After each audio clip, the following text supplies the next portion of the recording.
Olá, meus amigos, vamos falar da lição número 7, a parte de quarta-feira, dia 10 de novembro. Esse tema da semana é um tema que nos fala sobre como Deus deseja que lembremos de como o seu amor nos libertou daquilo que antigamente nos aprisionava. O povo de Israel era constantemente lembrado sobre o que Deus havia feito por eles. E essa lembrança, logicamente, devia levá-los a uma gratidão por aquilo que Deus havia feito por eles. Escravos no Egito, ou relembrando a escravidão. Deus relembrou muitas vezes para o povo que eles viviam na escravidão e que com mão forte e poderosa Deus os havia libertado. Essa lembrança geralmente traz gratidão e a pessoa quer falar sobre isso. Havia um homem que estava pregando numa praça pública e um outro chegou e perguntou, questionou: escuta, o senhor está falando sobre Jesus? O senhor sabe sobre que domínio romano, qual era o imperador que estava em Roma quando Jesus nasceu? O homem disse: não sei. O pregador disse: não sei. O senhor pode me dizer, por favor, quem estava no poder em Jerusalém quando Jesus estava pregando? Ele disse: eu tenho uma vaga ideia, mas eu não posso afirmar. O homem disse: o senhor poderia me dizer qual era a cultura dominante no tempo de Jesus? Ele disse: eu também não sei. O homem disse: o senhor não sabe nada sobre Jesus? O senhor está pregando? Que pregador é o senhor? Ele disse: meu amigo, eu não sei muita coisa histórica sobre Jesus. Eu sei de uma coisa. Eu era escravo do vício da bebida. Jesus transformou um dia, em Caná de Galileia, água em vinho. Na minha casa, Jesus transformou pinga em pão. Jesus transformou um lar desunido em um lar cheio de alegria. Jesus transformou falta de amor em amor abundante dentro do meu lar. Meu amigo, eu não sei muita coisa sobre a história, o tempo que Jesus viveu, mas uma coisa eu sei: Jesus me libertou da escravidão do vício e eu tenho muita alegria em falar daquilo que ele me libertou. É isso aí. Jesus queria mostrar às pessoas do seu tempo como era importante a pessoa ser livre do pecado. Jesus disse: se vocês forem escravos de alguma coisa, vocês vão servir a esse Senhor. Deus estava dizendo para o povo: vocês eram escravos do Egito, mas eu vos libertei. Essa mensagem era poderosa e Moisés fazia questão de mencionar ao povo a lembrança de que eles haviam sido escravos e de que a libertação era realmente um motivo de grande gratidão. Por isso deviam ser obedientes. Deus não estava exigindo nada deles, Deus só estava lembrando a história. E pela história, qualquer pessoa consciente, inteligente, que foi liberta de uma coisa muito ruim, ela tem gratidão em estar, por exemplo, agradecendo a quem o salvou ou a salvou de uma situação degradante. Havia um homem que era um inventor muito famoso, ele inventou clorofórmio, inventou anestesia, por exemplo, ele inventou outras situações maravilhosas que ajudou a humanidade, inventou o raio-x. E um dia alguém lhe perguntou: professor, qual é a sua maior descoberta? Ele pensou um pouco e as pessoas esperavam uma resposta assim, toda diplomática, toda assim, cheia de rebuscamento filosófico ou mesmo científico.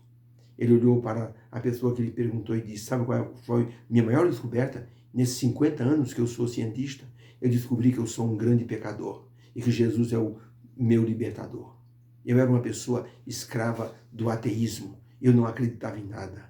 Até que eu vi Deus colocando a mão na minha família, me libertando de uma situação que eu nunca poderia me livrar sozinho. Aí eu passei a acreditar que eu era um grande pecador e Jesus era um grande libertador. Deus é o libertador das pessoas. Isso nos faz, assim, amá-lo cada vez mais. A expressão divina pelas palavras de Moisés para o povo era de que esse povo deveria estar sempre se lembrando deste detalhe importante. Por isso que a pergunta de número 5 tem a seguinte redação: quando Moisés repetiu os 10 mandamentos ao povo, como ele mencionou o quarto mandamento? Que mudança Moisés verbalizou para que o povo pudesse entender? Aí então Deuteronômio, no capítulo 5, de 6 a 22, tem a descrição dos 10 mandamentos. Moisés, ele falou de novo para o povo os 10 mandamentos, mas ele falou com essa expressão. Primeiro verso 6, eu sou o Senhor teu Deus que te tirei da terra do Egito, da casa de servidão. Tanto no Êxodo 20 como em Deuteronômio 6, 5, melhor dizendo, verso 6, Deus fez questão de mencionar isso como motivo básico. Eu sou o Senhor que vos tirei da terra do Egito, da casa de servidão. E poderia acrescentar, por isto, aí então vem o primeiro mandamento, não terás outros deuses diante de mim. Depois, não farás para ti imagem de escultura. Terceiro mandamento, não tomarás o nome do Senhor teu Deus em vão. Aí vem o quarto mandamento no verso 12. Guarda o dia de sábado para o santificar, como te ordenou o Senhor teu Deus. Não farás nenhum trabalho, nem tu, nem teu filho, nem tua filha, nem teu servo, nem tua serva, nem teu boi, nem o teu jumento, nem animal algum teu, nem o estrangeiro que está dentro das tuas portas, para que o Senhor possa te abençoar e vocês descansem como ordenou o Senhor. E no verso 15, dentro do quarto mandamento, Moisés acrescentou a seguinte expressão, porque te lembrarás que foste servos na terra do Egito, e que o Senhor teu Deus te tirou de lá com mão forte, com braço estendido. Por isso, o Senhor teu Deus te ordenou que guardasses o dia de sábado. Depois, então, vem o quinto mandamento, honra teu pai e tua mãe. O sexto, não dirás falso testemunho, não cobiçarás a mulher do teu próximo, nem o seu campo, nem a sua casa, nem o seu boi, nem o seu jumento. Depois, no verso 22, essas palavras falou o Senhor a toda a congregação no monte, no meio do fogo, da nuvem e da escuridão, com grande voz, e nada acrescentou. E as escreveu em 2 tábuas de pedra, e a mim mas deu. Moisés disse para o povo, Deus falou as seguintes palavras, que ele escreveu nas pedras. Interessante que em Êxodo 20, Moisés, ao falar do sábado, de guardar o sábado, ele diz assim, porque em 6 dias fez o Senhor o céu e a terra, o mar e as fontes das águas, e no 7º dia descansou. Aqui em Deuteronômio 5, Moisés disse, lembra-te do dia do sábado para o santificar, porque foste escravo na terra do Egito. Então a resposta é, quando Moisés repetiu os 10 mandamentos, que detalhe Moisés acrescentou sobre o quarto mandamento? Resposta, Moisés mostrou que o sábado é santo e o povo deveria se lembrar tanto da criação, Deus como Criador, como de sua libertação do Egito através da graça divina. Em Êxodo, Moisés falou, lembra-te do dia do sábado porque o Senhor é o Criador. Em Deuteronômio 5, Moisés disse, lembra-te do sábado para o guardar, porque foste escravo na terra do Egito e o Senhor te libertou. Então, a lembrança do sábado, o sábado deveria ser uma lembrança tanto da criação como da libertação. Nos dois eventos, Deus é o grande personagem. É Ele que cria e é Ele que liberta. Então, isso nos remete para a cruz do Calvário. Jesus Cristo é o nosso Criador e o nosso libertador. O destaque do quarto mandamento, quando Moisés leu diante do povo, estava na forma como Moisés o mencionou. Na hora que ele disse, lembra-te do sábado para o santificar, ele colocou a ênfase na obediência, dizendo, guarda o dia do sábado para o santificar, para te lembrares de que foste escravo no Egito. Ou seja, além de ser um memorial da criação, deveria ser também um símbolo da libertação da escravidão no Egito. Esses motivos chegam também até nós. Ao descansarmos no dia de sábado, nós também nos lembramos da libertação que Deus nos fez. Quantas pessoas na igreja que eu conheço, e você também conhece, que tiveram experiências assim de paganismo, experiência de espiritismo, de possessão de demônios, assim de doença, de escravidão, de vícios, e foram libertos por Deus, e hoje são pessoas que testemunham do amor de Deus. E quando estão no sábado cultuando a Deus, existe uma lembrança e uma gratidão porque Deus os libertou de uma vida perdida. É algo assim impressionante. Não dá para dissociar, por exemplo, o sábado da criação como o sábado da libertação. Jesus nos libertou e o pacto na cruz do Calvário, a aliança na cruz do Calvário, nos deu essa oportunidade de libertação através da graça. Nós não merecíamos, mas Deus nos deu esse presente da salvação. O povo do Egito não merecia, mas Deus, por causa da promessa feita a Abraão, libertou o povo com mão forte. Inclusive, o apóstolo Paulo fala em 1 Coríntios 10 que o povo passou pela fé pelo meio do Mar Vermelho. Os egípcios também entraram, mas eles não tinham fé e por isso pereceram nas águas do Mar Vermelho.